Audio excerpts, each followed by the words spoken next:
Hello नमस्ते and a very good morning to all the classmate Guru channel पे आप सभी का स्वागत है। द हिंदू के नए सेशन के साथ आज फिर हाजिर हो गए हैं आप। और 31 मई के जो भी इंपॉर्टेंट न्यूज़ है करंट अफेयर्स उसको देखेंगे, साथ के साथ एडिटोरियल्स को भी देखेंगे। वनडे एग्जाम के लिहाज से आज कुछ इंपॉर्टेंट न्यूज़ है जिसके बारे में देखेंगे, नेशनल भी और इंटरनेशनल भी। वनडे एग्जाम्स में वहाँ से फैक्चुअल क्वेश्चन आपसे बन सकता है, तो सारे टॉपिक्स को, सारे क्वेश्चंस जो बन सकते हैं उसको भी देखेंगे। जिन टॉपिक्स पे हमें इन डिटेल चर्चा करनी होगी उसको भी डिटेल से देखेंगे। सबसे पहले हाईलाइट्स देख लेते हैं। सबसे पहला, अभी डिफेंस के क्षेत्र में फिर से एक नया रिमार्क सेट हुआ है। क्या बात हुई है? स्टार्टअप अग्निकूल है, एक प्राइवेट एजेंसी है ये एक तरीके की, जो कि स्टार्टअप है, प्राइवेट डिफेंस के क्षेत्र में काम करती है। और उसने अभी क्या किया है, एक जो है 3D प्रिंटेड इंजन रॉकेट जो है वो लॉन्च किया है। तो वर्ल्ड का, नॉट ओनली इंडिया, ये पूरे वर्ल्ड का जो है वो फर्स्ट इस तरीके का 3D प्रिंटेड इंजन है। तो अग्निकूल ने, जो कि स्टार्टअप है, उसने अग्नि बांध करके ये जो रॉकेट है उसको लॉन्च किया है। तो उसके बारे में देखेंगे और उसके बाद जो फैक्चुअल डाटा वहाँ से बन सकता है उसको भी थोड़ा सा देख लेंगे। ठीक है, अगली न्यूज़ हमारी क्या है? Shankar Nethralaya facing influence patients from Bangladesh with fake documentation. तो अभी एक नई तरीके का जो है केस निकल के आ रहा है। कहाँ से? बांग्लादेश से रिलेटेड है कि बांग्लादेश से बहुत सारे जो रिफ्यूज़ी आ रहे हैं या फिर बहुत सारे टूरिस्ट जो आते हैं हमारे यहाँ पे, ऑल ओवर जो कंट्रीज़ होती हैं वहाँ से हमारे यहाँ पे बहुत सारे टूरिस्ट आते हैं। लेकिन अभी फ़िलहाल बांग्लादेश से केस निकल के आ रहा है कि हमारे इंडिया में एक नेत्रालय है, वहाँ पर बांग्लादेश से इलीगल डॉक्यूमेंट लेकर के बहुत सारे जो लोग हैं आ रहे हैं। यहाँ पर बात की गई है कि जितने टूरिस्ट हमारे यहाँ पर आते हैं उसमें लगभग 60% जो हैं वो बांग्लादेश से ऐसे टूरिस्ट आ रहे हैं जो कि हेल्थ बेनिफिट्स लेना चाहते हैं इंडिया में, और वो फेक डॉक्यूमेंट वगैरह लेकर के यहाँ पर आ रहे हैं। साथ के साथ वीज़ा से रिलेटेड भी बहुत सारे मुद्दे हैं, तो इसको देखेंगे। ये सारे टॉपिक्स इंपॉर्टेंट क्यों होते हैं? क्योंकि सिक्योरिटी के लिहाज से कई बार ये चीज़ें हमारे लिए जानना ज़रूरी हो जाता है। क्योंकि इसमें मान लीजिए 60% जो लोग आ रहे हैं बांग्लादेश से, उसमें मान लीजिए अगर 40% जो है जिनको जेन्युइनली हेल्थ प्रॉब्लम्स है और उनको ट्रीटमेंट की ज़रूरत है, उनके पास डॉक्यूमेंटेशन नहीं है, वो फेक डाटा लेकर के आ रहे हैं, कोई बात नहीं है। बट अगर उसमें से 20% भी ऐसे लोग हुए जो कि क्या है, टेररिस्ट ग्रुप से लिंक रखते हो या फिर कुछ भी जो कि इंडिया को क्या कर से हार्मफुल करने के लिए या फिर हार्मफुल इम्पैक्ट डालने के लिए अगर आ रहे हों, तो इस तरीके की चीज़ों से क्या हो सकता है, सिक्योरिटी थ्रेट हमारे लिए क्रिएट हो सकता है। तो इसको लेकर के अभी इसके ऊपर जांच होगी, क्योंकि एक बड़ा ही यूनिक तरीके का मामला निकल के आया है इंडिया में पहली बार। तो देखेंगे इसको। अगली न्यूज़ क्या है? I did not single out the any community for special treatment. तो मनमोहन सिंह जी के ऊपर में कुछ दिन पहले हमारे जो प्राइम मिनिस्टर हैं उन्होंने एक एलिगेशन लगाया था कि जब ये चीफ मिनिस्टर हुआ, जब ये प्राइम मिनिस्टर थे, साथ के साथ में उसके पहले ये जो कांग्रेस की जब सरकार थी तब वहाँ पर क्या थे, इकोनॉमिक जो मिनिस्टर थे, जो फाइनेंस मिनिस्टर थे ये मनमोहन सिंह जी। तो उस समय में उनके ऊपर एलिगेशंस लगाए गए थे कि इन्होंने बात की थी किसी विशेष कम्युनिटी को क्या करने की, स्पेशल दर्जा देने की, जिसमें उन्होंने बेसिकली मुस्लिम कम्युनिटी के लिए बात की थी। ऐसा इनके ऊपर एलिगेशन लगाया गया था पीएम मोदी के द्वारा। तो उसी के ऊपर में अभी बात करते हुए मनमोहन सिंह ने बोला है कि इस तरीके के जो है हाईएस्ट अथॉरिटी जो कि पीएमओ से लिंक होते हैं या फिर प्रधानमंत्री हैं, उनको इस तरीके की चीज़ें नहीं बोलनी चाहिए। इन तरीके की चीज़ों से जो कि एक आप मिसलीडिंग डाटा, मिसलीडिंग फैक्ट जो है वो आप कन्वे कर रहे हो, और इससे क्या होता है, जो प्रधानमंत्री का एक पद है उसकी गरिमा भी जाती है। साथ के साथ पीएमओ ऑफिस जो है, जो कि प्रधानमंत्री के अंडर ही चलता है, तो उसका लोगों पर से क्या होता है, उस पर से लोगों का विश्वास भी खत्म होने लगता है। तो इसके बारे में देखेंगे। यहाँ से हम चीज़ें किस तरीके से निकाल सकते हैं। जब भी एथिक्स में कोई बात आती है, पॉलिटिकल जो राजनीतिक नैतिकता की बात होती है, एथिक्स का मतलब ये नहीं है कि केवल और केवल मानवीय गुणों के आधार पर देखा जाए। हर एक फील्ड में, चाहे वो इकोनॉमिक फील्ड हो वहाँ पर भी एथिक्स काम करता है, पॉलिटिकल फील्ड हो वहाँ पर भी एथिक्स काम करता है। तो इस तरीके के एग्जाम्पल आप वहाँ पर कोट कर सकते हैं कि किसी हाईएस्ट अथॉरिटी को इतनी नैतिकता रखनी चाहिए कि वो वोट बैंक की राजनीति ना करते हुए क्या करे, एक इस तरीके का जो है सोसाइटी की जो हारमोनी है उसको ख़राब करने का काम ना करे। ठीक है, तो ये जो आर्टिकल है बहुत ही एथिक्स के लिहाज से हम इसको थोड़ा सा देख लेंगे। अगली हमारी न्यूज़ क्या है? HC refuse protection to interfaith couple to marry under special marriage act. तो अभी हमारे यहाँ पे स्पेशल मैरिज एक्ट जो है उसके तहत क्या होता है, जब भी कोई इंटरकास्ट मैरिज करता है या फिर इंटरफेथ यानी कि धर्म से, जैसे कि हिंदू मुस्लिम के बीच में, अलग धर्म के लोगों के बीच में जब विवाह वगैरह होता है तो उसके लिए स्पेशल मैरिज एक्ट है हमारे यहाँ का। लेकिन अभी एक हाई कोर्ट है जिसने बोला है कि अगर इंटरफेथ मैरिज होती है, मीन्स कि अगर कोई व्यक्ति जो है वो दूसरे धर्म में जा कर के विवाह करता है, तो उसको स्पेशल मैरिज एक्ट के तहत संरक्षण नहीं दिया जाए, इसके ऊपर बात चल रही है। तो अभी फ़िलहाल हमारे यहाँ क्या प्रोविज़न्स है उसको देख लेंगे और कौन से एक्ट के तहत ये सारी चीज़ें मिली हुई हैं इसके बारे में देखेंगे। चूँकि हाई कोर्ट ने बोला है तो हो सकता है कि इसके खिलाफ में फिर से अब क्या पिटीशन डले, मामला सुप्रीम कोर्ट में जाए और फिर सुप्रीम कोर्ट अपने हिसाब से इसको क्या करे, एक तरीके से ऑर्डर पास करे या अपने हिसाब से सारी चीज़ों को देखे। फिलहाल जो मुद्दा है वो देखेंगे, साथ के साथ में स्पेशल मैरिज एक्ट क्या है उसके बारे में हम देखेंगे। अगली न्यूज़ है जय जय है। जय जय है Telangana approve the state song, no decision yet on emblem. तो अभी तेलंगाना का 2 जून को क्या होने वाला है, स्थापना दिवस होने वाला है। कब 2014 में आंध्र प्रदेश से निकल करके तेलंगाना जो है एक नया राज्य बना था, 2 जून को उसका स्थापना दिवस है। तो तेलंगाना ने अभी एक अपना जो नेशनल सॉन्ग है वो डिक्लेयर किया है, जय जय है। ये हमारे नेशनल सॉन्ग से थोड़ा अलग है, अभी तक मैंने सुना नहीं है तो मैं ये नहीं बता सकती कि कितना अलग है, बट डेफिनेटली कुछ तो अलग होगा, क्योंकि इसको कंपोज जिन्होंने किया है वो नेशनल अवार्ड विनर रह चुके हैं, उन्होंने किया है। तो उसके बारे में देखेंगे। यहाँ से क्वेश्चन आपके लिए स्पेशली वनडे एग्जाम्स में या फिर स्टेट पीसीएस में पूछा जाता है, क्योंकि यहाँ पर पूछा जा सकता है आपसे कि हाल ही में कौन सा ऐसा स्टेट है जिसने अपना नेशनल जो सॉन्ग है वो जय जय है रखा है, इस तरीके से। ठीक है, तो इसको देखेंगे। अगली न्यूज़ है क्या, वर्ल्ड मेंस्ट्रुअल हाइजीन डे के ऊपर में है। ये जो है 28 मई को हमने मनाया है वर्ल्ड मेंस्ट्रुअल हाइजीन डे। जब भी बात होती है मेंस्ट्रुएशन की तो सोसाइटी हमारी ऐसी है कि वहाँ पर इन तरीके की चीज़ों के ऊपर बात करने में लोग बहुत ज़्यादा हिचकिचाते हैं, शर्माते हैं, स्पेशली गर्ल्स या फिर फीमेल जो होती हैं। और नॉट ओनली गर्ल्स, मेल अगर कम्युनिटी को भी देखा जाए तो वो इन तरीके को चीज़ों में बिल्कुल इस तरीके से बिहेव करते हैं जैसे कि कुछ गलत चीज़ है ये, बट नेचुरल प्रोसेस होता है, बॉडी है ये, और बॉडी में बहुत सारी चीज़ें होती हैं, ये भी है बाय एक तरीके से नेचुरली हमें ये सारी चीज़ें मिली हुई हैं। तो इसके ऊपर में बात करना चाहिए। अभी इसी के लिए वर्ल्ड मेंस्ट्रुअल हाइजीन डे मनाया गया था और उसके ऊपर एक छोटा सा एडिटोरियल या फिर एक आर्टिकल आया हुआ है जिसमें बात की गई है कि किस तरीके से जो बच्चियां होती हैं जब उनका पुबर्टी हिट होती है उसके बाद में ये सारी चीज़ें शुरू होती हैं। तो इसको एक टैबू ना बनाते हुए इसके ऊपर बात करना बहुत ज़रूरी है, क्योंकि आगे आने वाले समय में उन बच्चियों को फिर अगर इन सारी चीज़ों की अनदेखी की जाए तो बहुत सारे हेल्थ इश्यूज़ से गुजरना पड़ता है, बहुत सारी दिक्कतों का सामना करना पड़ता है। तो इसके बारे में हम देखेंगे। अगली न्यूज़ हमारी क्या है, अगली न्यूज़ है unrelated organ donors consent must be accepted says high court. तो अभी हमारे यहाँ पे जो ह्यूमन ऑर्गन डोनेशन का एक्ट है उसके तहत जो है बहुत ही क्लोज संबंधी जो होते हैं उन्हीं का ऑर्गन जो है डोनेट किया जा सकता है, अगर मान लीजिए कोई ऐसा पेशेंट है जिसका ऑर्गन फेलियर हो रहा है तो। लेकिन हाई कोर्ट ने अभी एक नया मामला लेकर के आए हैं और उन्होंने बोला है कि अगर नॉन रिलेशन में भी कोई इंसान है जो कि एक तरीके से दया की भावना को ध्यान में रखते हुए बिना किसी लालच के अगर अपना ऑर्गन डोनेट करना चाहता है तो उसकी भी ऑर्गन को क्या करना चाहिए, एक्सेप्ट करना चाहिए। तो इसके बारे में क्या न्यूज़ है उसको देखेंगे। और हमारे यहाँ पे अभी ऑर्गन ट्रांसफॉर्मेशन से लेकर के या फिर ऑर्गन ट्रांसफ़र करने से रिलेटेड क्या चीज़ें हैं, डोनेशन से रिलेटेड क्या प्रोविजंस है उसके बारे में हम यहाँ पर देखेंगे। अगली न्यूज़ जो है नाइजीरिया से रिलेटेड है। Nigeria changes it national anthem. तो सब लोग क्या कर रहे हैं, अपना नेशनल एंथम, नेशनल सॉन्ग, यही सब चेंज कर रहे हैं। फिलहाल नाइजीरिया ने किया है इंटरनेशनल। एक तो हमने नेशनल लेवल पे तेलंगाना को देखा, इंटरनेशनल लेवल पे नाइजीरिया ने भी ऐसा किया है। वहाँ का जो मुद्दा है वो थोड़ा यूनिक सा है।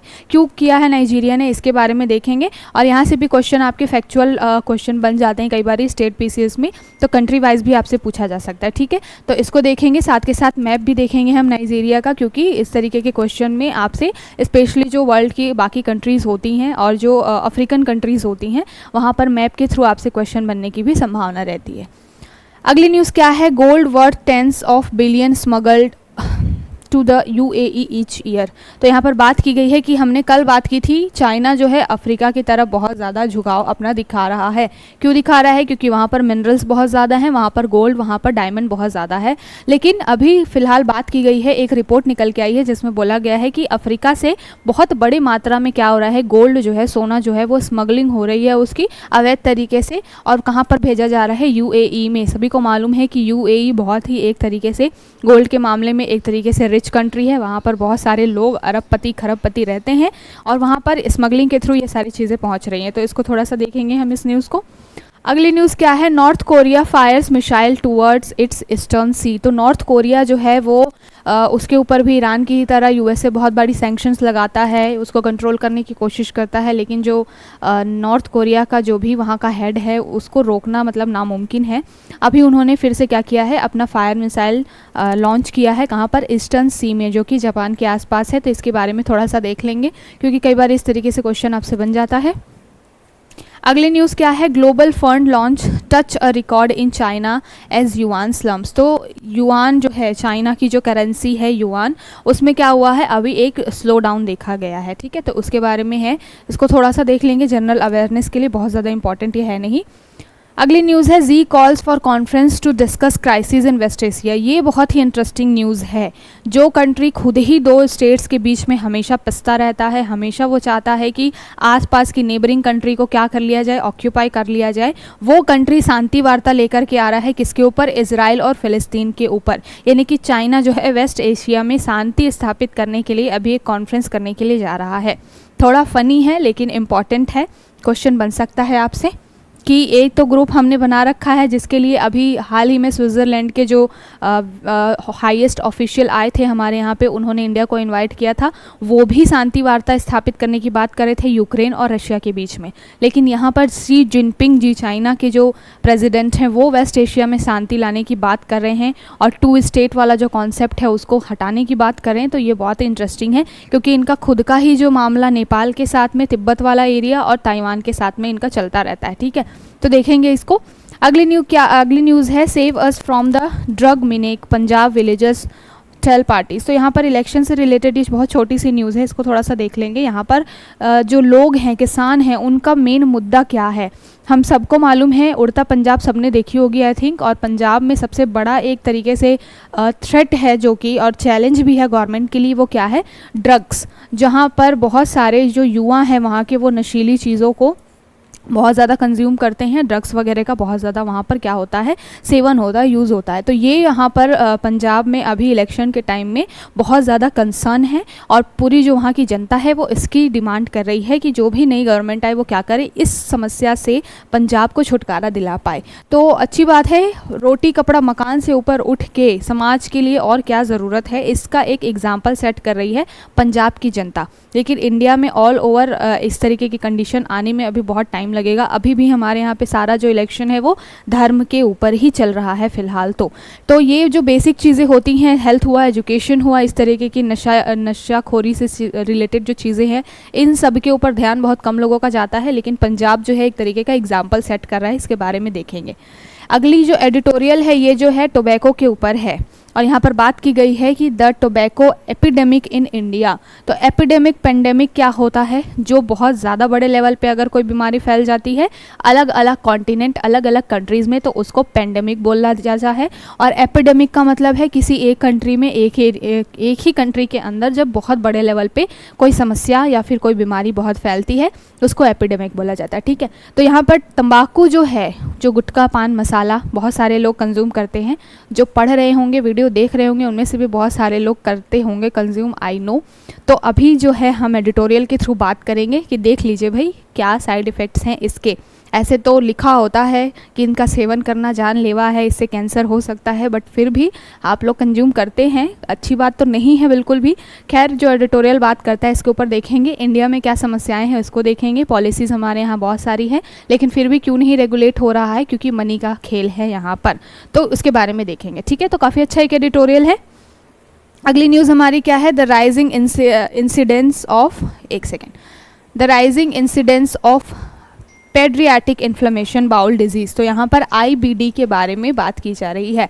आईबीडी के बारे में आई थिंक हमने पहले भी बात की हुई है। इन्फ्लेमेटरी जो बाउल डिजीज़ जो होता है वो स्पेशली बच्चों में देखने को मिलता है, जहाँ पर क्या होता है, इम्यून सिस्टम जो होता है वो बच्चों का ख़राब होने लगता है और उसके बाद फीवर और फिर आगे चल के डायरिया वगैरह जैसे चीज़ें होती हैं, फिर धीरे धीरे वो बड़ों में भी आ जाती हैं। तो इसके बारे में एक एडिटोरियल आया है, उसको देखेंगे। एडिटोरियल में बहुत ज़्यादा इंपॉर्टेंट चीज़ें नहीं हैं, लेकिन हम क्या करेंगे, अपनी पीपीटी में आईबीडी से रिलेटेड जितना भी इंपॉर्टेंट फैक्ट हो सकता है उसको देख लेंगे, क्योंकि साइंस में आपसे डिजीज़ में क्वेश्चन पूछे जाते हैं। ठीक है, तो ये रहने वाला है आज का पूरा हाईलाइट, जिसके ऊपर क्या करना है, हमें डिस्कशन करना है। अब शुरू करते हैं अपनी चर्चा को पहली न्यूज़ के साथ।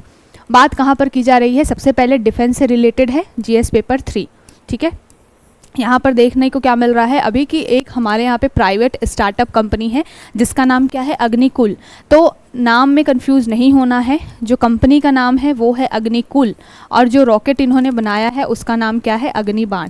अब कोई कंफ्यूजन तो नहीं होना चाहिए, जाहिर सी बात है, इससे भी आप इसको याद कर सकते हैं कि बाण जो होता है वो क्या होता है, उसको तो लॉन्च करने के लिए होता है उसको, तो इस तरीके से आप रॉकेट को भी लॉन्च किया जाता है, बाढ़ भी एक तरीके से छोड़ा ही जाता है। तो अग्नि बाढ़ जो है वो रॉकेट है और इसको बनाया किसने है, अग्निकुल नामक स्टार्टअप कंपनी ने बनाया है। ये पहली ऐसी निजी कंपनी है जो क्या कर रही है, एक 3D प्रिंटेड इंजन बना रही है। और ये केवल इंडिया की ही पहली ऐसी कंपनी नहीं है जो 3D प्रिंटेड इंजन बना रही है, पूरे वर्ल्ड की, यहाँ पर लिखा होगा वर्ल्ड्स फर्स्ट, तो पूरे विश्व में इस तरीके का काम करने वाली अग्निकुल पहली स्टार्टअप कंपनी बन गई है। ठीक है, ध्यान में रखिएगा, क्योंकि प्राइवेट है, प्राइवेट लिमिटेड के थ्रू बन रहा है, इसलिए ये बहुत ज़्यादा इंपॉर्टेंट है। 3D प्रिंटेड जो इंजन है DRDO वगैरह बना चुके हैं डिफेंस के क्षेत्र में, लेकिन प्राइवेट किसी स्टार्टअप ने इस तरीके का काम पहली बार किया है और ये इंडिया में हुआ है। तो यहाँ से आपके क्वेश्चन बन सकते हैं। नाम क्या है इसका, तो नाम है इसका शॉर्टेड, छोटे फॉर्म में इसको कहा जाता है शॉर्टेड। इसका फुल फॉर्म क्या है, सब ऑर्बिटल टेक्नोलॉजिकल डेमोन्स्ट्रेटर। ठीक है, तो इसको भी याद रखिएगा। अगर आपसे अग्निकुल न लिख करके क्या पूछ लिया जाए, अगर आपसे अग्नि बाण या अग्निकुल न लिख करके शॉर्टेड के बारे में पूछ लिया जाए तो ध्यान में रखिएगा ये भी इसी का ही नाम है। ठीक है, इसका फुल फॉर्म क्या है, सब ऑर्बिटल टेक्नोलॉजिकल डेमोन्स्ट्रेटर। ठीक, तो ये जो रॉकेट है वो 3D प्रिंटेड रॉकेट है और इसको कहाँ पर छोड़ा जा रहा है, जो पृथ्वी की लो अर्थ ऑर्बिट है वहाँ पर छोड़ा जा रहा है। ठीक है, और इसको हेल्प किसने किया है, तो IIT मद्रास की हेल्प से इसको लॉन्च किया गया है। इसको भी ध्यान में रखिएगा, क्वेश्चन बन सकता है।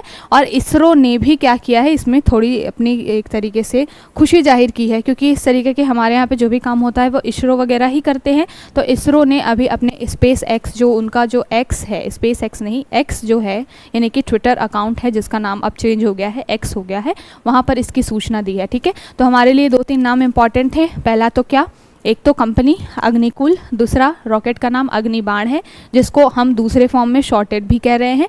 ठीक है, और ये कहाँ पर छोड़ा जा रहा है, ये एक तरीके का रॉकेट है, इसके बारे में ध्यान रखिएगा किस तरीके का रॉकेट है, 3D प्रिंटेड रॉकेट है। और ऐसा करने वाला इंडिया विश्व में पहला कंट्री बना है और वहाँ पर कोई स्टार्टअप कंपनी जो कि अग्निकुल है वो ऐसा करने वाली विश्व की पहली स्टार्टअप कंपनी बनी है। ठीक है, तो इतना जो था यहाँ पर इम्पॉर्टेंट था। डिफेंस के क्षेत्र में हम नित नए क्या कर रहे हैं, नवाचार कर रहे हैं, है ना, इनोवेशंस कर रहे हैं।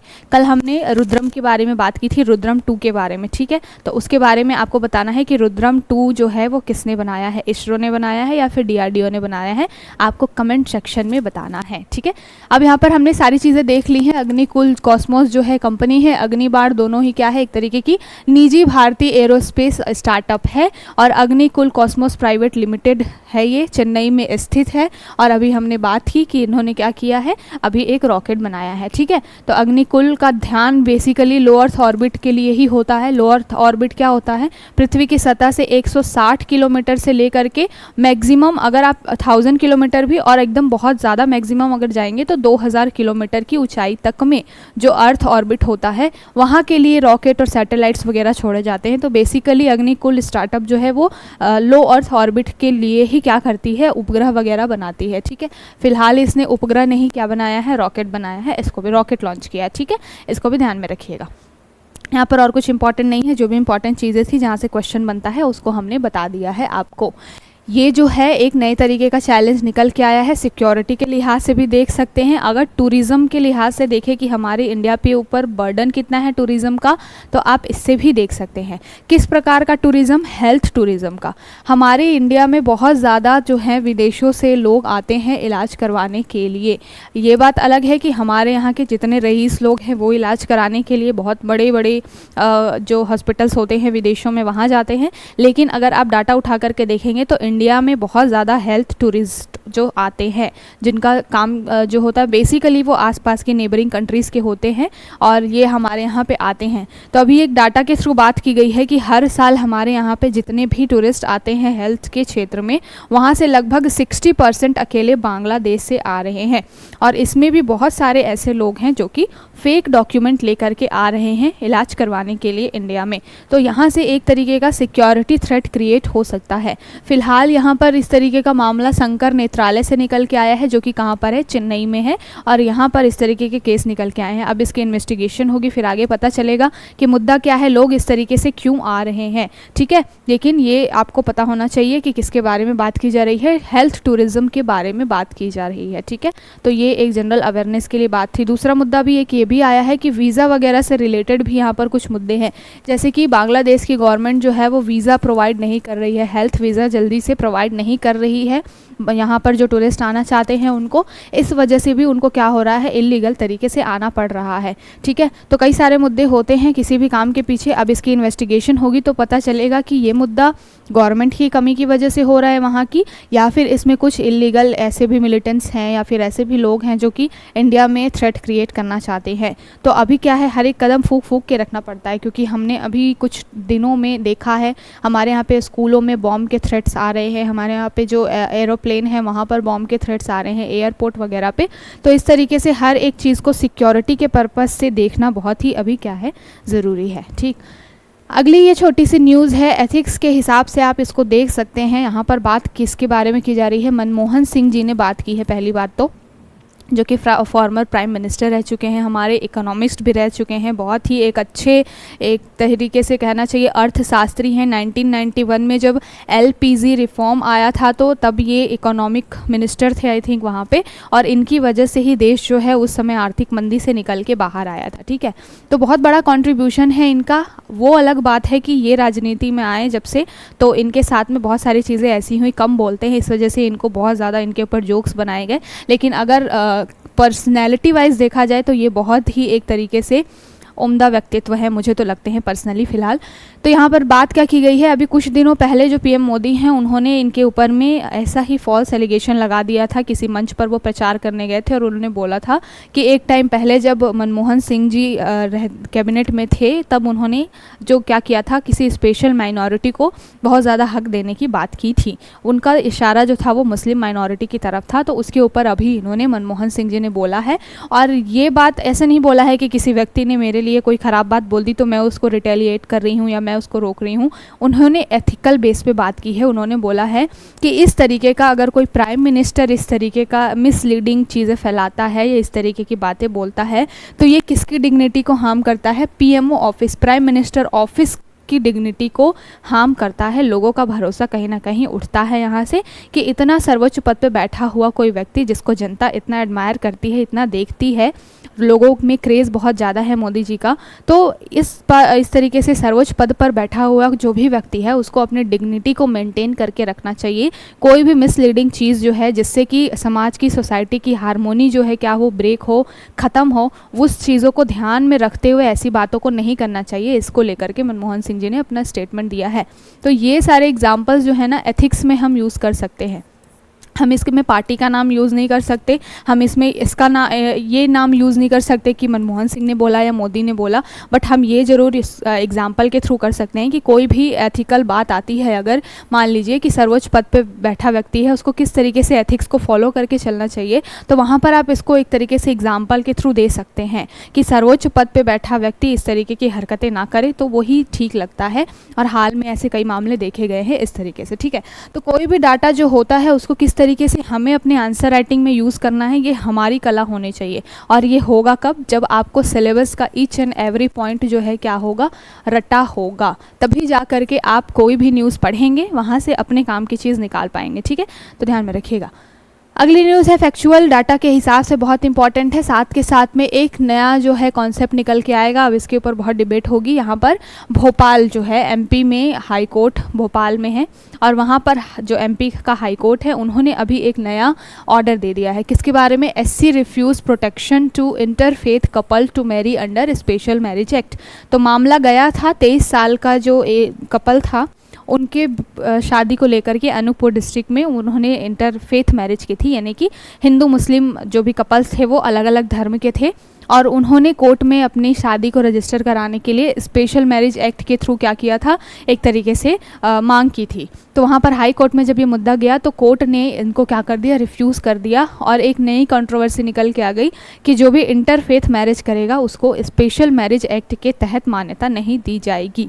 ठीक है, तो ये करंट न्यूज़ है। हाई कोर्ट ने बोला है हो सकता है कि अब जो ये कपल है वो सुप्रीम कोर्ट में जाए, फिर वहाँ पर अलग वर्डिक्ट निकल के आए। फिलहाल हमारे लिए इंपॉर्टेंट क्या है, हमारे लिए इम्पॉर्टेंट है स्पेशल मैरिज एक्ट। इससे क्वेश्चन बन सकता है। तो यहाँ पर क्या है, विशेष विवाह अधिनियम। पहली बात तो ये एक्ट कब का है, 1954 का ये एक्ट है। ठीक है, और इसमें क्या प्रावधान है, जो भी विभिन्न धर्मों या राष्ट्रीयता से संबंधित लोग हैं उनका विवाह और उन लोगों के लिए जो भी चीज़ें होनी चाहिए, विवाह होने के बाद में उनको जो भी संरक्षण वगैरह देना है, उसको लेकर के प्रावधान इस स्पेशल मैरिज एक्ट में है। कई बार ऐसा होता है कि मान लीजिए कि अलग धर्म के लोग विवाह करते हैं, फिर उनकी फैमिलीज पीछे पड़ती हैं, उनकी जान का खतरा होता है उनको, तो उस तरीके से एक बारी अगर इस स्पेशल मैरिज एक्ट के तहत कोई रजिस्टर हो जाता है तो फिर कोर्ट उनको सिक्योरिटी प्रोवाइड करा सकती है, पुलिस उनको सिक्योरिटी प्रोवाइड करा सकती है। इस तरीके के भी फ़ायदे होते हैं। लेकिन फ़िलहाल जो है एमपी हाई कोर्ट का मामला अलग है, तो देखेंगे उसको कि उसके ऊपर फिर नया क्या वर्डिक्ट आता है। फ़िलहाल इसके लिए पात्रता वगैरह के लिए क्या होना चाहिए, 2 व्यक्ति कोई भी धर्म का हो, अगर वो चाहे अपने आप को रजिस्टर करा सकता है। ठीक है, साथ के साथ में नोटिस वगैरह देना होता है इनको कोर्ट में जाकर के, और कुछ दिनों के लिए ऐसा होता है कि कुछ टाइम ड्यूरेशन दिया जाता है कि 20 से 21 दिन के बीच में, जब उन्होंने मैरिज की है उससे 20-21 दिन के बीच में उनको जा कर के वहाँ पर क्या करना होता है, जो रजिस्ट्रार होता है उसके पास में अपने जो मैरिज है उसको रजिस्टर करवाना होता है, जिसमें दोनों पार्टी के तरफ से कुछ गवाह वगैरह भी लगते हैं। ठीक है, तो इस तरीके के सारे प्रोविजंस होते हैं फ़िलहाल। तो हमारे पास में पता है हमें कि विशेष विवाह अधिनियम एक्ट जो है 1954 का, वो देता है ये आज़ादी कि व्यक्ति किसी भी धर्म का हो वो क्या कर सकता है, विवाह कर सकता है। लेकिन अभी जो ये मुद्दा निकल के आया है, अब इसके ऊपर और थोड़ी क्लियरिटी आएगी। कब, जब ये मुद्दा थोड़ा सा और आगे बढ़ेगा तब। ठीक है, इसमें दस्तावेज क्या ज़रूरत होते हैं बता देती हूँ। अगर किसी का मूड हो, इस तरीके का प्लानिंग हो इन फ्यूचर, तो आपको पता होना चाहिए कि यहाँ पर क्या होना चाहिए। एक तो आवेदन पत्र आपके पास होना चाहिए, दूसरा आपके पास में आयु प्रमाण पत्र, एज सर्टिफिकेट होना चाहिए, पासपोर्ट वगैरह जो फ़ोटोग्राफ आपको चाहिए पासपोर्ट साइज़ का, साथ के साथ में जो भी आपका एक तरीके से आईडी कार्ड वगैरह होगा उसको लेकर के आप जा कर के क्या कर सकते हैं, अपने आप को रजिस्टर करवा सकते हैं। ठीक है, इतना काम की न्यूज़ हमने देख ली। अब चलते हैं अगली न्यूज़ की तरफ। यहाँ पर ये जो न्यूज़ है वो आपके पीसीएस के लिहाज से इम्पॉर्टेंट हो सकता है और वनडे एग्ज़ाम्स में भी आपसे पूछा जा सकता है। बात कहाँ पर की जा रही है, तेलंगाना की ये बात की जा रही है कि तेलंगाना अभी 2 जून को क्या है, अपना स्थापना दिवस मनाने के लिए जा रहा है। ठीक है, 2014 में ये यहाँ से आंध्र प्रदेश से निकल के नया राज्य बना था इंडिया का। ठीक है, लेटेस्ट अगर आपसे पूछा जाए कि लेटेस्ट राज्य कौन सा है इंडिया का, पार्टीशन के जो बाद से, आज़ादी के बाद से नवनिर्मित, हाल का नवनिर्मित अगर बोला जाए तो वो तेलंगाना ही होगा, क्योंकि तेलंगाना के बाद कोई भी राज्य नहीं बना है। यूटी ज़रूर बनी है, जम्मू कश्मीर और लद्दाख, उसको अभी स्टेट दर्जा देने की बात हो रही है, लेकिन लेटेस्ट अभी राज्य का दर्जा तेलंगाना को ही मिला हुआ है। ठीक है, 2014 में। तो अभी जो है तेलंगाना जो है जय जय हे को अपना स्टेट सॉन्ग डिक्लेयर करने के लिए जा रही है। 2 जून को तेलंगाना की जनता को ये चीज़ें मिलेंगी। इनको जिन्होंने बनाया है वो ऑस्कर अवार्ड विनर हैं, तो इनका नाम पूछा जा सकता है। कौन है, एम कीरावनी। ठीक है, तो एम कीरावनी जी जो हैं, जो कि ऑस्कर अवार्ड विनर हैं, उन्होंने ये पूरा जो सॉन्ग है वो बनाया है। अब हम इसको जा कर के आज सुनेंगे कि ये हमारे जय जय हे जो जनगण मन है उसमें जो जय जय है उससे कितना रिलेट करता है। डेफिनेटली अलग ही होगा। तो फैक्चुअल जो है स्टेट पीसेस के हिसाब से आपको मालूम होना चाहिए स्टेट कौन सा है, तेलंगाना, और नेशनल सॉन्ग उनका जो स्टेट सॉन्ग कौन सा है, जय जय हे। ठीक है, बनाया किसने है, Oscar award winner M Keeravani ने। ठीक, अब चलते हैं अगली न्यूज़ की तरफ। ये हमने बात की मेंस्ट्रुअल हाइजीन को लेकर के, तो यहाँ पर बात की जा रही है वर्ल्ड मेंस्ट्रुअल हाइजीन डे मनाया गया। कब मनाया गया, 28 मई को। इसके ऊपर में ये पूरा एक न्यूज़ आई हुई है, यहाँ पर बात की गई है। बात क्या की गई है, बहुत सारे डायमेंशंस पे बात की गई है। पहली बात तो ये बात की गई है कि जनरली ऐसा होता है, इस बार की थीम क्या है, period friendly world kicked out. तो यहाँ पर बात की गई है पीरियड फ्रेंडली वर्ल्ड बनाने की, इस बार की थीम है। कई बार स्टेट पीसीएस वगैरह में आपसे डे और उनके इंपॉर्टेंट डे साथ के साथ में थीम्स पूछी जाती है, ठीक है। तो अब जैसे जैसे हमारा ज़माना, हमारा जो समाज है वो बहुत ज़्यादा मॉडर्नाइज हो रहा है, नए नए तरीके के मुद्दे हमारे लिए निकल करके आ रहे हैं, ठीक है। जहाँ पर अब हम बहुत सारी चीज़ों के बारे में बात करें, हम वर्क प्लेस पे कितने वीक डेज़ होने चाहिए, कितना आपका ऑफ डे होना चाहिए, वर्किंग डेज़ कितने होने चाहिए, ऑफ डे कितना होना चाहिए, इसके ऊपर हम बात करें। हम महिलाओं को प्रेगनेंसी के समय में कितना उनको छुट्टी मिलनी चाहिए, उसके बारे में बात कर रहे हैं। उसके बाद किस तरीके से उनको कंपनसेट करना है, इसके बारे में बात करें। साथ के साथ में हम मेंस्ट्रुएशन के बारे में भी अब थोड़ा बहुत क्या कहना चाहिए, एक तरीके से वोकलाइज हो गए हैं, बहुत हम इसके ऊपर बोल रहे हैं। लेकिन ऑल ओवर कंट्री के हिसाब से अगर इंडिया का देखें तो अभी भी इंडिया की सोसाइटी ऐसी है, इंडियन सोसाइटी में इन सारी चीज़ों के ऊपर में बात बहुत ज़्यादा तो नहीं की जाती है, लेकिन फिर भी थोड़ा बहुत इसके ऊपर डिबेट, चर्चा होनी शुरू हो गई है। तो बात किसके बारे में की जा रही है? वर्ल्ड मेंस्ट्रुएशन हाइजीन डे के बारे में बात की जा रही है। 28 मई को बनाया जाता है। पीरियड फ्रेंडली वर्ल्ड बनाने की बात की गई है, ठीक है। यहाँ पर बोला गया है कि जनरली जो 13 से 15 साल की एज में जब बच्चियाँ होती हैं तो उनको पुबर्टी जब हिट करती है तब उनके पीरियड्स वगैरह के जो भी केसेस हैं वो शुरू होते हैं।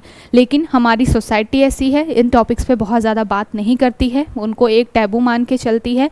तो इस वजह से क्या होता है कि इनिशियल एज में बच्ची के जो बॉडी में चेंजेस हो रहे हैं उसकी एक तरीके से अनदेखी हो जाती है, और कई बार आगे चल के वो अनदेखी की वजह से बच्चियों में बहुत ही एक तरीके से गंभीर बीमारियां हो जाती हैं, ठीक है। बहुत कॉमन हमारे यहाँ पे पीसीओडी एक बीमारी चलती है, जो कि ये इरेगुलर पीरियड्स वगैरह की वजह से ही होती है, ठीक है। ये ऐसे टॉपिक्स हैं, नेचुरल बायोलॉजिकल चीज़ें होती हैं, इनके ऊपर बात करने से बिल्कुल भी हिचकना नहीं चाहिए। एटलीस्ट पढ़े लिखे लोगों को तो नहीं ही हिचकना चाहिए, क्योंकि आपके हेल्थ से रिलेटेड है ये। इसके ऊपर मैंने एक शॉर्ट फिल्म भी देखी थी जिसमें बच्चियों के साथ में जब वो इस तरीके की एज में होती हैं, वो जो पेन होता है उसमें क्या होता है, हमारा समाज इस तरीके का होता है कि उसको एक तरीके से दबाने की, छुपाने की कोशिश करता है कि पीरियड्स का पेन ही तो है, हम सब गुजरे हैं इससे। तुम माँ ही होती है उस बच्ची की जो उसको बोलती होती है कि सारी महिलाएं इससे गुजरती है, तुम्हें इतना दर्द क्यों हो रहा है, तुम क्यों इतना चीख रही हो, ऐसी चीज़ें होती है। फिर वो चीज़ें ध्यान में नहीं दी जाती हैं और आगे चल के उस बच्ची की डेथ हो जाती है। ये एक शॉर्ट फिल्म मैंने देखी थी। तो वो इन्हीं सारी चीज़ों के ऊपर है कि ये जो है इनिशियली बायोलॉजिकल नेचुरल चीज़ें हैं, इनके ऊपर पहली बात तो बात होनी चाहिए। और जब बच्चियाँ इस एज में पहुँचती हैं तो उनको एक बहुत स्पेशल केयर, एक स्पेशल ट्रीटमेंट की ज़रूरत होती है, उनके ऊपर ध्यान देने की ज़रूरत होती है, सो दैट आगे चल के उनको क्या हो, एक तरीके से कोई भी जान का खतरा ना हो, एक तरीके से इसके बारे में बात की गई, ठीक है। तो ये हेल्थ के इशू को देखते हुए अगर आपसे क्वेश्चन बने कभी महिलाओं की समस्याओं को लेकर के हेल्थ के टॉपिक में, तो आप इसको क्या कर सकते हैं, कोट कर सकते हैं। और डे याद रखिएगा, 28 मई को मनाया जाता है वर्ल्ड मेंस्ट्रुएशन हाइजीन डे। आज जो न्यूज़ है वो शॉर्ट न्यूज़ ज़्यादा है, स्टेट पीसीएस वगैरह के लिहाज से बहुत ही इंपॉर्टेंट है। एडिटोरियल्स भी एक दो हैं, बहुत ज़्यादा इंपॉर्टेंट नहीं है, लेकिन जो एडिटोरियल है उसको काफ़ी अच्छे से ही डिस्कस करेंगे हम।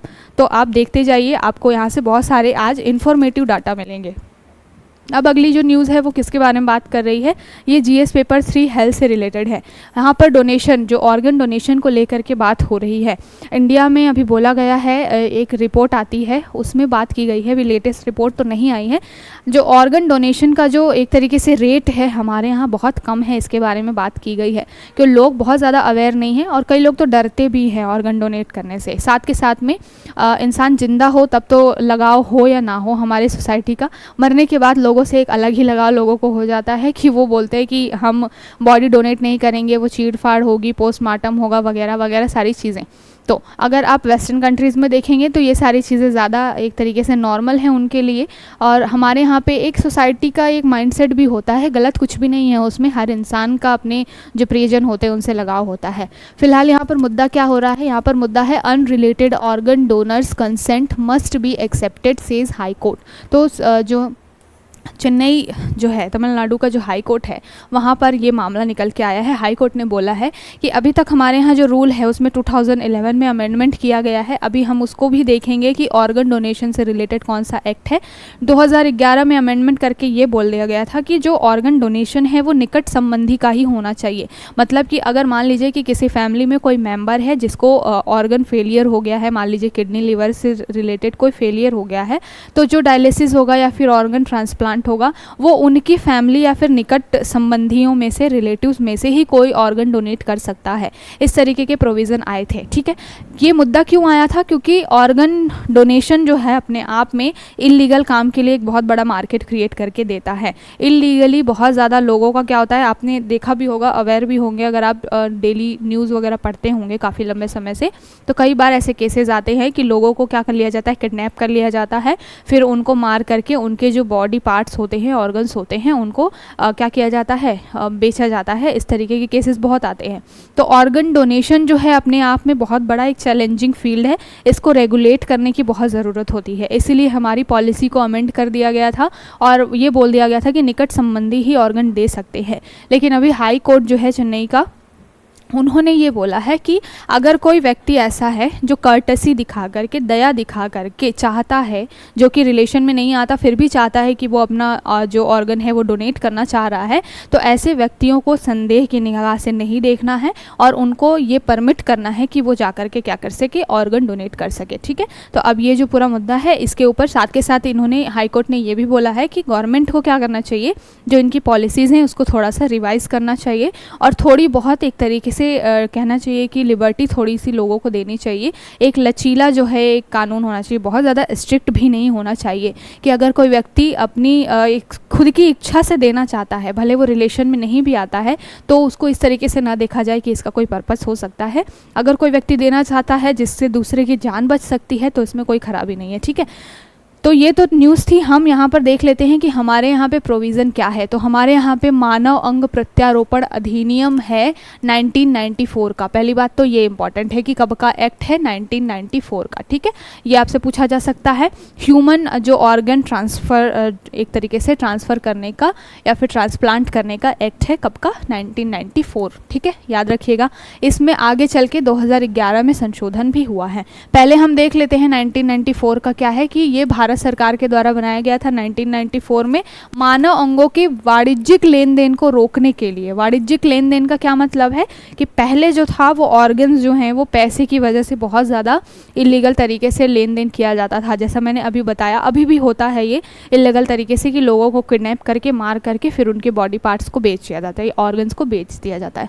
तो इसको रोकने के लिए 1994 में ये एक्ट आया था। उसके बाद में क्या हुआ, बहुत सारे उसमें समय समय पर प्रावधान जोड़े गए। उसके लिए एक कमेटी बनाई गई। कमेटी जो है वो देखती थी, उसकी बार बार समीक्षा करती थी और उसमें कोई कमियां हो तो उसको निकाल करके लेके आती थी। यहाँ पर भी अभी जो पूरी न्यूज़ हमने डिस्कस की, यहाँ पर भी उस कमेटी के बारे में बात की गई है कि जो कमेटी है वो क्या करती है, एक तरीके से जो भी मुद्दे होते हैं उनको, जो भी नया कानून है उसमें कौन से प्रोविजंस डालने हैं, नहीं डालने हैं, इसके ऊपर एनालिसिस जो है वो कमेटी ही करती है।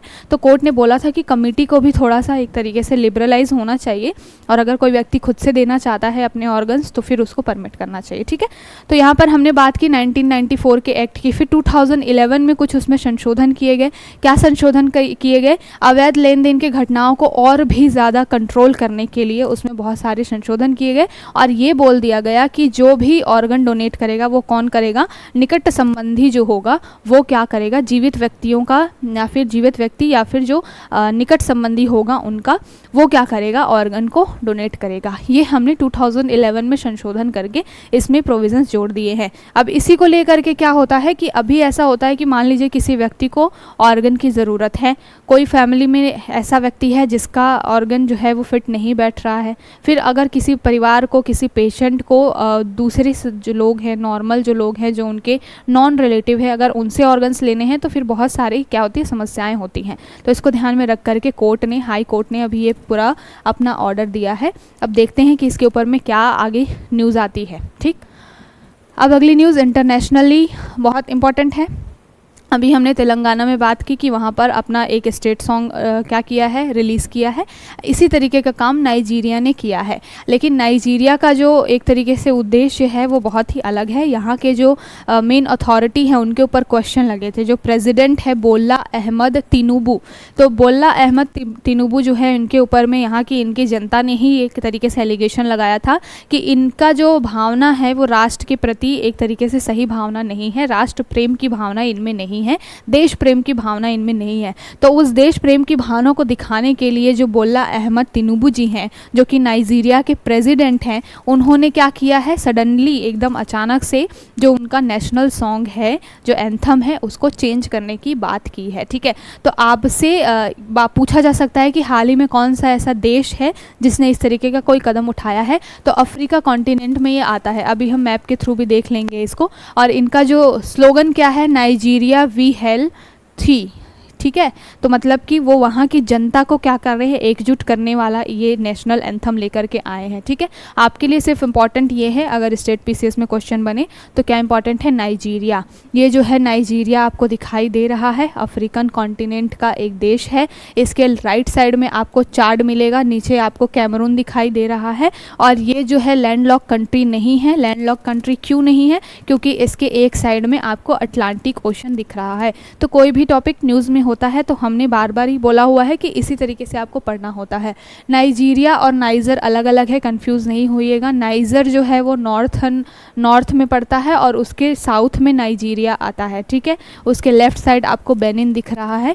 और लैंडलॉक कंट्री नहीं है क्योंकि अटलांटिक ओशन से दक्षिण वाला जो छोर है उसका अटलांटिक ओशन से कनेक्ट होता है, लिंक होता है। ठीक है, अफ्रीकन कंट्री है, इसको ध्यान में रखिएगा।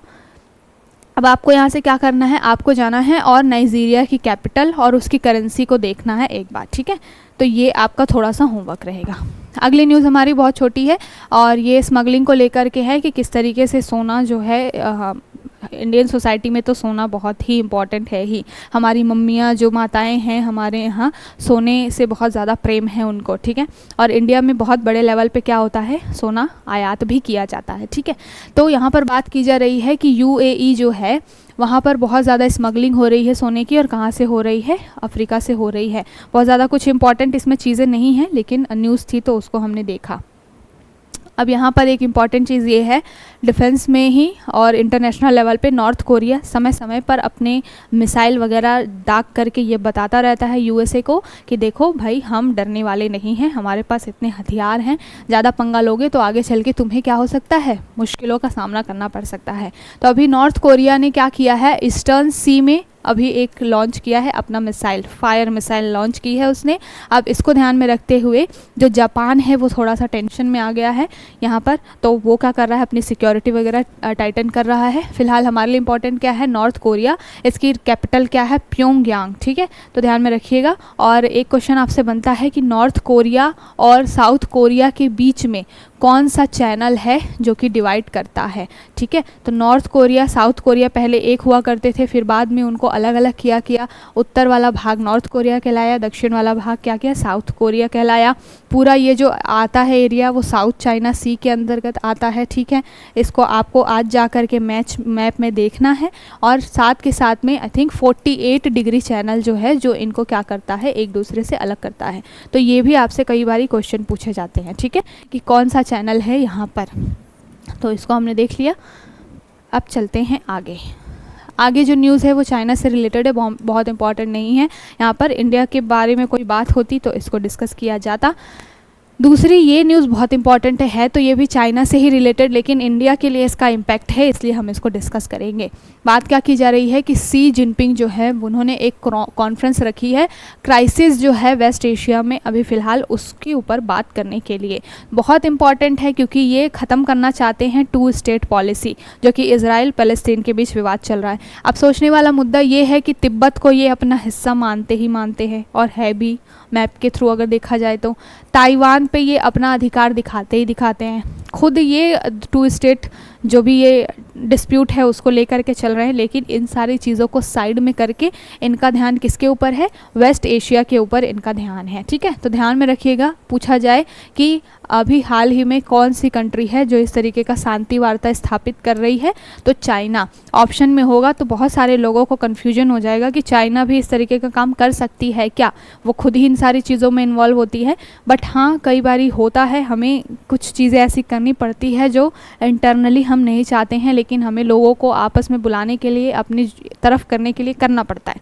तो फिलहाल जो जिनपिंग जी जो है, हमने बहुत टाइम से 2-3 दिन से हम डिस्कस कर रहे हैं कि पोस्ट कोविड के बाद से ये यूरोप में, अफ्रीका में अपनी एक साख जमाने की कोशिश कर रहे हैं। इनका जो बेल्ट एंड रोड इनिशिएटिव है उसको ये और ज़्यादा स्ट्रेंथन करने की कोशिश कर रहे हैं।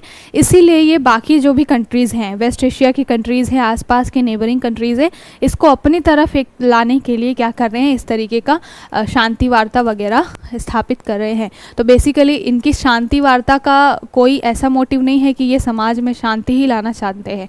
इनका जो शांति वार्ता है ये इनके अपने पर्सनल रीज़न की वजह से है, जिसमें अभी इजिप्ट के जो प्रेसिडेंट हैं वो आ रहे हैं, साथ के साथ में और भी ऐसे बहुत सारी आसपास की कंट्रीज़ हैं जो कि चाइना की तरफ झुकी हुई हैं या चाइना से उन्होंने डेट लिया हुआ है, तो वो आकर के यहाँ पे शामिल हो रहे हैं। ठीक है, अब चलते हैं ये अगली न्यूज़ जो पंजाब के बारे में हमने बात की थी कि अब जनता जो है वो थोड़ी सी अवेयर हो रही है अपनी चीज़ों को लेकर के, उनकी क्या मांगे हैं। तो पंजाब में जो किसान हैं वो ये मांग कर रहे हैं कि जो वहाँ पर ड्रग से रिलेटेड समस्याएं हैं उसको क्या किया जाए, कम किया जाए। साथ के साथ में जो पब्लिक डिस्ट्रीब्यूशन सिस्टम है उसको थोड़ा और भी मजबूत किया जाए, जो मुफ्त में राशन वगैरह बांटा जाता है उसको थोड़ा और मजबूत किया जाए। ये जो है वहाँ के लोगों की डिमांड है। ये तो हुई कुछ छोटी न्यूज़। अब हम देख लेते हैं हमारी जो इम्पॉर्टेंट न्यूज़ आज एडिटोरियल के थ्रू आई है इसके बारे में। ठीक है, यहाँ पर बात की जा रही है the tobacco epidemic in India. तो तंबाकू जो है एक बहुत बड़ा मार्केट है इंडिया की इकोनॉमी में, देखा जाए तो पैसे के मामले में बहुत इंपॉर्टेंट है, लेकिन लोगों के हेल्थ के मामले में बहुत ही क्या कर रहा है, एक तरीके से ख़राब कंडीशन पैदा कर रहा है। बात क्या की गई है, बात की गई है कि नियरली 26 करोड़ लोग जो है एस्टिमेटेड इस तरीके की चीज़ों को 2016-17 का ये डाटा है कि नियरली 26 करोड़ लोग क्या कर रहे थे, कंज्यूम कर रहे थे चीज़ें। अब तो ये डाटा और भी बढ़ गया होगा। साथ के साथ में इसमें बात की गई है कि तंबाकू खाने वाले लोगों का अगर एज ग्रुप देखा जाए तो बिटवीन 30 to 15 इस एज ग्रुप में स्टूडेंट्स या बच्चे जो हैं वो बहुत ज़्यादा जो है इसको कंज्यूम कर रहे हैं। तो सोचने वाली बात है, लगभग 8, 9, 10th की एज से ही जो है हमारे यहाँ पे जो युवा है वो तंबाकू, गुटखा, पान मसाला ये सब कंज्यूम करना शुरू कर दे रहा है। पहली बात तो ये। दूसरी बात ये है कि हमारे यहाँ पे ऐसा नहीं है कि कानून नहीं बने हुए हैं।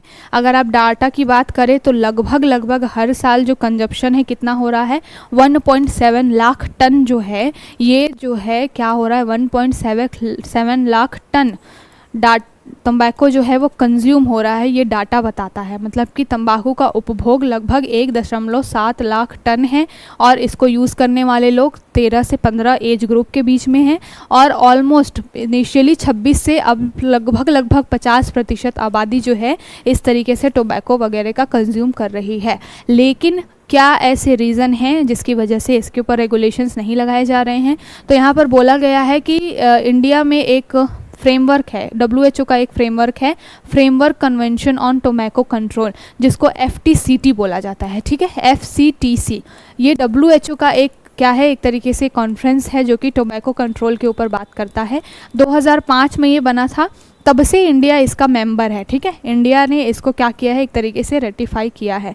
साथ के साथ में अगर आप देखिए कि हमारे यहाँ पे तंबाकू है या फिर इस तरीके के पदार्थ हैं, उनको रेगुलेट करने के लिए, उनका उत्पादन कितना हो, उनका कंजप्शन कितना हो, इसको रेगुलेट करने के लिए एक्ट है क्या, तो हमारे पास एक्ट भी है जिसको COTPA बोला जाता है। 2003 का एक्ट है हमारे पास में। इंडिया के हिसाब से देखा जाए तो कोटपा एक्ट है हमारे पास में 2003 का, जो कि टोबैको के प्रोडक्शन, उसका यूज़, उसको रेगुलेशन से रिलेटेड हमारे यहाँ पे कानून बनाता है। लेकिन क्या ऐसे रीजंस हैं जिसकी वजह से अभी भी इतना ज़्यादा कंजप्शन हो रहा है?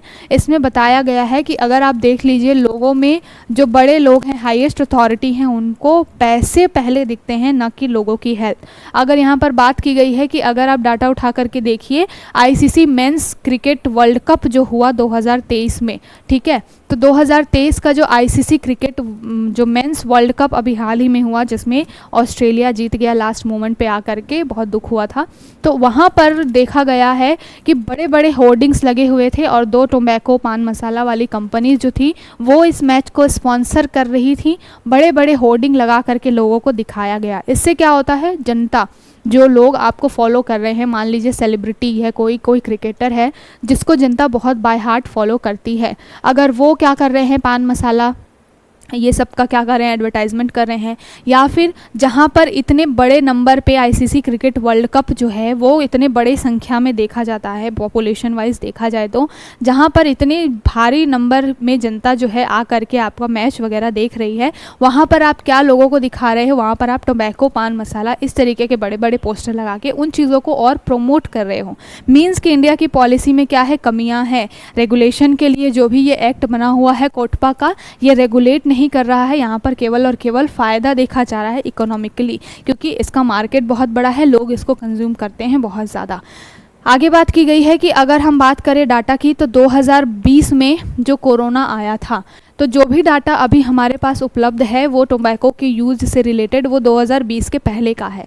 मतलब 2020 के बाद में लोगों के इन तरीके की जो आदतें हैं, जो कंजप्शन है, उसमें क्या चेंजेस आए हैं, इसके ऊपर कोई सर्वे लिया ही नहीं गया है, कोई डाटा लिया ही नहीं गया है। तो एक तरीके से यहाँ पर ये एडिटोरियल बात करता है कि जो गवर्नमेंट है वो बिल्कुल एक तरीके से अनदेखी कर रही है लोगों के हेल्थ के बारे में, और ये एक्ट वगैरह बनाने का कोई मतलब नहीं है जब तक आप सारी चीज़ों को ढंग से रेगुलेट नहीं करोगे, टाइम पे उसको देखोगे नहीं। तो फिर तो यही हो जाएगा कि जनता को दिखाने के लिए, लोगों को दिखाने के लिए आपने सारी चीज़ें कर दी, लेकिन आपका जो गोल है वो इकोनॉमिकल ज़्यादा है, आपको पैसे कमाने हैं, रेवेन्यू जनरेट करना है, इसलिए आप इस पर बहुत ज़्यादा ध्यान नहीं दे रहे हैं। साथ के साथ एक और बात बोली गई है कि कुछ साल पहले हमने देखा था कि हमारे यहाँ पे इलेक्ट्रॉनिक सिगरेट का बहुत कॉन्सेप्ट चला था।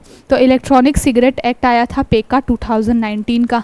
तो गवर्नमेंट ने ये सोचा था कि ये जो पेका आएगा, यानी कि इलेक्ट्रॉनिक सिगरेट एक्ट, जिसको एक तरीके से प्रोहिबिट किया गया था 2019 से पहले, क्या था, इलेक्ट्रॉनिक सिगरेट बहुत ज़्यादा यूज़ हो रही थी। उस टाइम पे गवर्नमेंट को ऐसा लग रहा था कि ये लोगों को फ़ायदा पहुंचाएगी, लेकिन बाद में उसके बहुत सारे साइड इफ़ेक्ट दिखने लगे। तो फिर इलेक्ट्रॉनिक जो ये सिगरेट है उसको 2019 का एक्ट के थ्रू क्या कर दिया गया, प्रोहिबिट कर दिया गया, बंद कर दिया गया। लेकिन इस तरीके के मेजर्स लेने का भी क्या मतलब है? अगर आप देख लीजिए, ऑन एन एवरेज डेटा की बात कर लीजिए, तो यहाँ पर बात की गई है कि survey completed by 840 adult, 23% reported having used e cigarette and 8% daily use. तो यहाँ पर बात की गई है कि 2019 का जो ये ई सिगरेट वाला एक्ट आया, उसके बावजूद भी अगर हम 840 एडल्ट्स का डाटा ले रहे हैं, सर्वे कर रहे हैं, तो उसमें पता चलता है कि 23% लोग अभी भी ई सिगरेट को यूज़ कर रहे हैं, और उसमें से भी 8% लोग ऐसे हैं जो डेली बेसिस पे ई सिगरेट को जो यूज़ कर रहे हैं।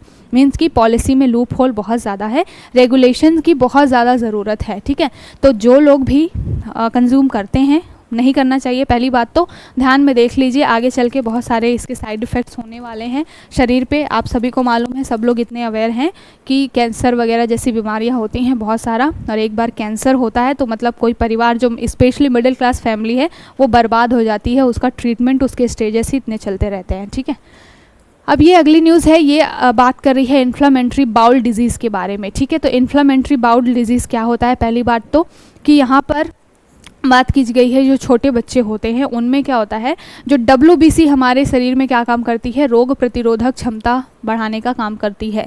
लेकिन जब इन्फ्लेमेटरी बाउल डिजीज़ होता है, इसको शॉर्ट फॉर्म में EIBD बोला जाता है। ठीक है, तो जब ये IBD होता है तो क्या होता है कि यही WBCs इस तरीके से रिएक्ट करने लगते हैं कि उनको ऐसा लगता है कि जो हमारे बॉडी में सेल्स हैं, जो सेल्स हमारे लिए अच्छे हो सकते हैं, WBCs को ऐसा लगने लगता है कि ये जो क्या है, हमें हार्म पहुँचाएंगे या फिर हमारे शत्रु हैं, और फिर WBC क्या करते हैं, उन अच्छे सेल्स को भी डिस्ट्रॉय करते जाते हैं। मतलब कि जो रोग प्रतिरोधक क्षमता जनरेट करने के लिए काम करता था, वही हमारे शरीर में क्या कर रहा है, अच्छे सेल्स को ख़त्म करने लगता है।